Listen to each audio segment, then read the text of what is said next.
கர்த்தருடைய பரிசுத்த நாமம் மகிமைப்படுவதாக.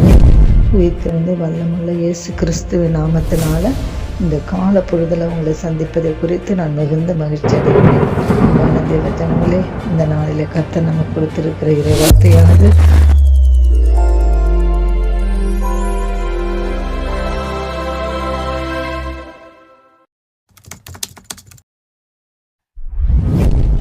உபாகமத்தின் புஸ்தகம் 28ஆம் அதிகாரம் 12வது வசனத்தை நம்ம வாசித்து தியானிக்கலாம். கர்த்தர் உனக்கு தமது நல்ல பொக்கிஷசாலியாகிய வானத்தை திறப்பார். தேவ ஜனங்களே, கர்த்தர் உனக்கு வானத்தை திறப்பார் என்ற இந்த கால பொழுதில் கர்த்தருடைய வார்த்தை நம்மளை நோக்கி வருகிறது. ஐஸ்வர்ய சம்பளனாகிற அவர் வானத்தை நிச்சயமாகவே நமக்கு திறப்பார். அவர் அளந்து கொடுக்கிறவர் அல்ல, அவர் அள்ளி கொடுக்கிற தேவனாய் இருக்கிறார். அவர் எண்ணி கொடுக்கிறவர் அல்ல, அவர் குட்டி கொடுக்கிறவராய் இருக்கிறார். அல்லேலூயா. பிரியமானவனே, உன் ஆத்மா வாழ்கிறது போல நீ எல்லாவற்றிலும் வாழ்ந்த சுகமாய் இருக்கும்படி விரும்புகிறவர் நம் அருமை ஆண்டவராகிய இயேசு கிறிஸ்து. நீ இன்றைக்கு இருக்கிற நிலைமைகளை பார்க்கல உன்னை 1000 மடங்கு ஆசீர்வதிக்கிறவர். அதற்காகவே அவர் வானத்தை திறப்பேன் என்று நமக்கு வாக்களித்திருக்கிறார். இந்த வார்த்தைகளை விசுவாசிப்பீர்களா? நிச்சயமாகவே உங்கள் வாழ்க்கை வானத்தை தொடுகிற அளவுக்கு கர்த்தர் உங்களை உயர்த்தணும் என்று சொன்னால் உங்கள் வாழ்க்கையை நீங்கள் அவருடைய கருத்தில் ஒப்பு கொடுக்கணும்.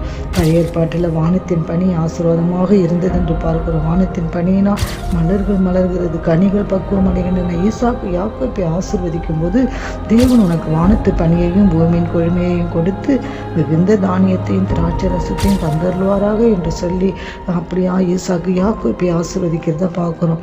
மோசே யோசேப்பை ஆசீர்வதிக்கும் போது கர்த்தரால் அவனுடைய தேசம் ஆசீர்வதிக்கப்படுவதாக என்று சொல்லி அவர் ஆசீர்வதித்தார்.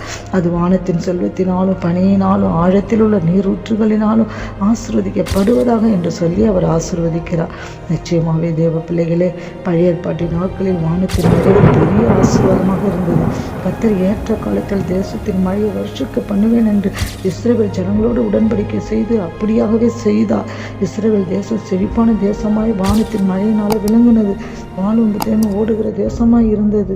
மழை ஒரு ஆசீர்வாதமாகவே அவர்களுக்கு அமைந்தது. தேவ பிள்ளையே, இந்த நாட்களில் கூட யோவான் சனகன் இயேசு கிறிஸ்துவை சுட்டி காண்பிக்கும் போது, நான் உங்களுக்கு ஜலத்தினால் ஞானஸ்தானம் கொடுக்கிறேன், எனக்கு பின்னால் ஒருவர் வருகிறார், அவருடைய பாதரட்சியின் வாரை கூட நான் அவிப்பதற்கு பாத்திரம் அல்ல, அவர் உங்களுக்கு பரிசுத்த ஆவியினாலும் அக்கினியினாலும் ஞானஸ்தானம் கொடுப்பார் என்று சொன்னார். தேவ பிள்ளையே, இந்த நாட்களில் கூட கர்த்தர் உங்களை ஆசீர்வதிக்கணுமா?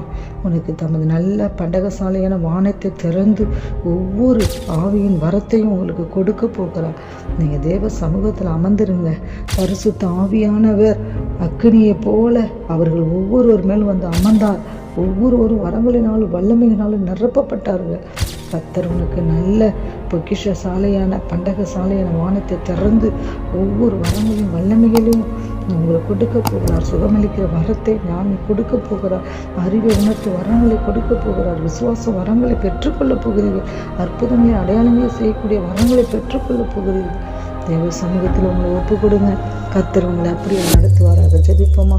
கர்த்தாவே, பெருமாப்பா, இந்த கால வேளையில் கூட இந்த வசனத்தின் மூலமாக பிள்ளைகளை ஆசீர்வதிங்க, வரங்களை கொடுங்க.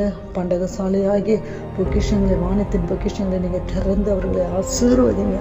கூட இருந்து நடத்துங்க. ஒரு நன்மை குறைவில்லாத பார்த்துக்கணும். இயேசுவின் நாமத்தில் ஜெபிக்கிறேன்.